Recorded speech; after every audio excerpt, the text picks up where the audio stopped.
let's go. Il me semble qu'il y a plus de gens sur la photo. Guillaume, qu'est-ce qui se passe? Oh, OK.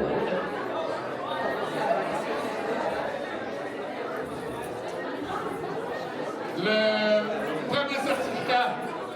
Chaque équipe rêve d'avoir ce type de joueur dans son équipe. Un joueur qui atteint toujours sa cible. Un sniper. Heureusement, on tue personne en handball. Le gagnant, Monsieur Louis Drouin-Lemire.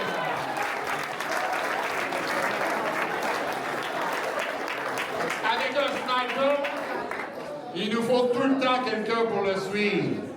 Une machine.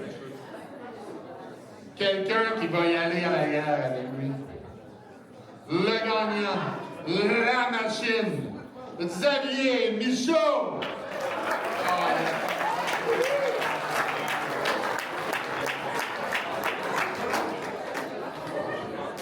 On continue. Parfois, en handball, ce qui nous décourage, c'est la lune. Ben oui, la lune. Parfois, on s'y retrouve, on devient lunatique. On oublie qu'on est devant une pratique, on oublie qu'on est dans un match. On oublie même parfois ce qu'on a à faire, la stratégie que le coach nous a donnée, hein, toi? Donc, le plus lunatique en Benjamin Delois, le prix s'en va à Kyle Lafont.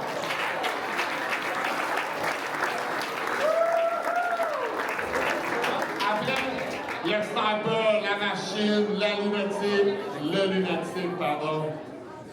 Il nous faut quelqu'un de sage. Quelqu'un qui retient du coach. Hein, c'est un peu ça, la sagesse du coach. Hein, Noah? Tu peux dire non si tu veux. Hein? Ok, c'est bon. Donc, l'athlète le plus sage de l'équipe Benjamin Delois, Loïc Dion.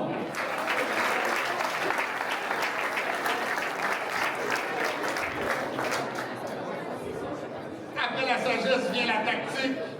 Un joueur qui comprend ce qu'il a à faire, qui écoute le jeu et qui l'exécute. Un tacticien hors pair. Le prix va à Alexis Doigny.